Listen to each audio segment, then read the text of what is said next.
Good morning, students. I welcome you all to our chemistry class. As you know, we are doing atomic structures, and I have done 4 lectures with you. In lecture 1, I gave you the introduction. In lecture 2, introduction regarding how atom was discovered and how it was named. And in the second lecture, I told you about discovery of cathode rays, how they were discovered through discharge tube experiment, and I have discussed certain properties of cathode ray with you. And if you remember, I told you that cathode rays always travel in straight line. How we can prove that? If we put anything in between its path, it casts shadow. So whatever conditions may be, if it is casting shadow, that means the ray is traveling in straight line. The second property was if we put a wheel in front of the cathode ray, the wheel starts rotating. It means that the cathode rays are made up of particles. And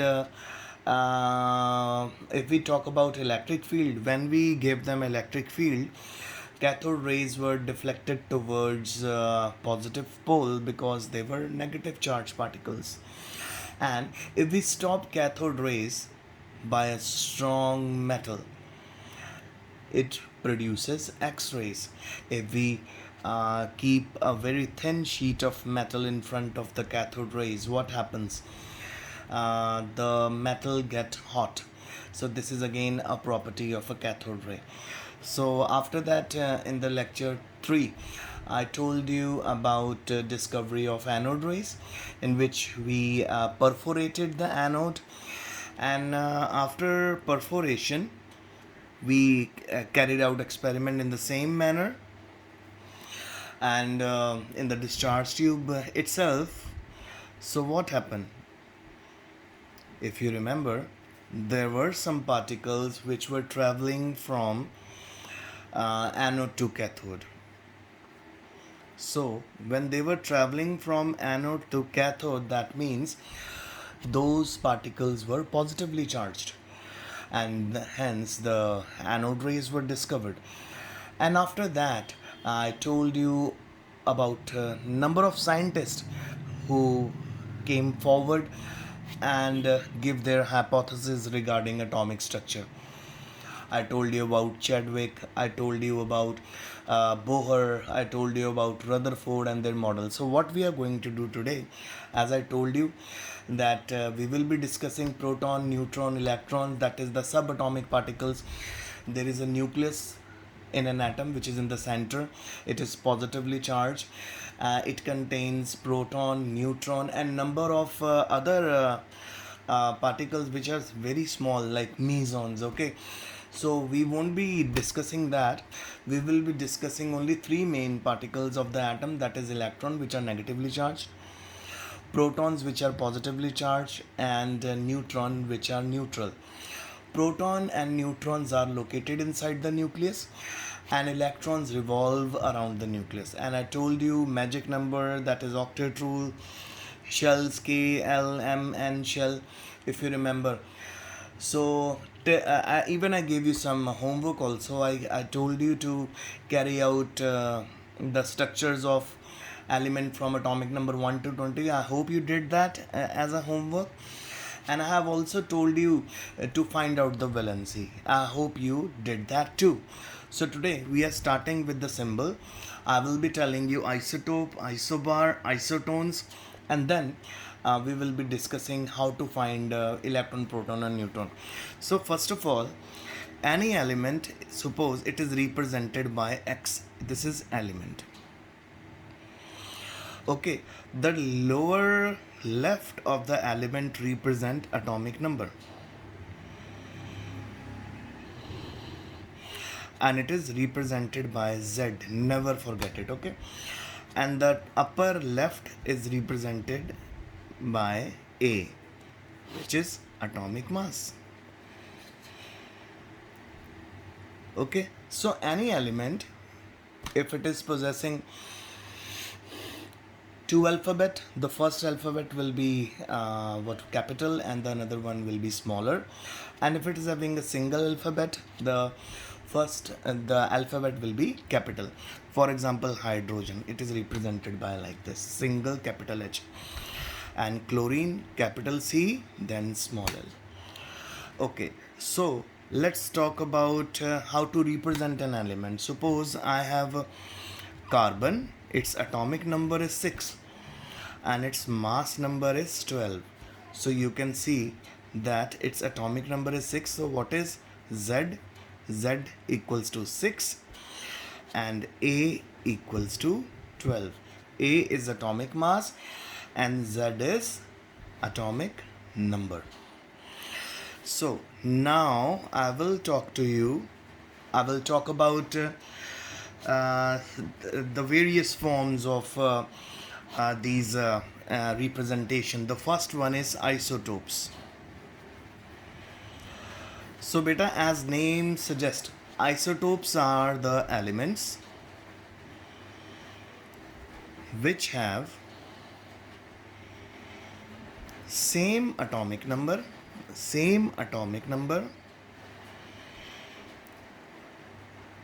but different mass number. First of all, I would like you to concentrate on the definition. Elements having same atomic number but different mass number are known as isotopes. Now to give you an example of isotope, let's consider example of hydrogen. Hydrogen have 3 isotopes, 1, 2 and 3.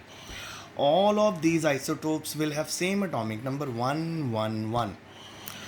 The first isotope will have atomic mass number 1, the another one will have mass number 2 and the last one will have mass number 3. The one which has mass number 1 is known as hydrogen or protium. Protium means atomic number 1, mass number 1. The second one with atomic mass 2 is known as deuterium. It is also known as or heavy hydrogen.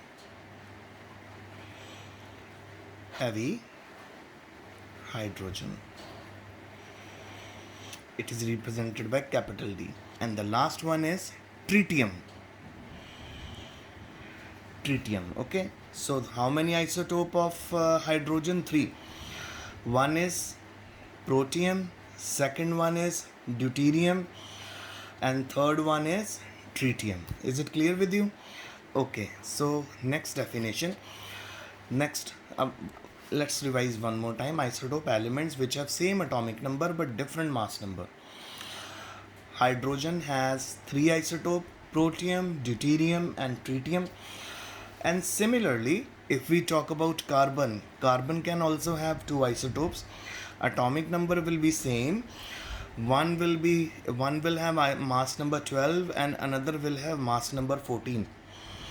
See, same atomic number, different mass number. So what is it? It is an isotope. These are isotope with each other. And one more important thing about isotope of this carbon with atomic mass 14, it is a radioactive isotope. Radioactive isotope. So what it does, it releases alpha, beta and gamma radiations, and even it is used in carbon dating. You know what carbon dating is? Carbon dating is a technique with which we can find out the age of a rock, age of a fossil, age of a tree. You must have read somewhere like the age of a tree is 500 years old. This rock is 15,000 year old. This fossil is 2,000 year old. So how come we know that the age of a rock, a fossil or a tree? We do it with the C14 dating, that is known as carbon dating technology. With the help of carbon dating technology, we find out the age. Okay, so in carbon dating technology, which isotope we use? We use isotope of carbon which have atomic mass 14. So isotope is clear with you. Now should we go with isobar? Okay, let's start. Isobar. Isobar is elements which have same mass number but different atomic number.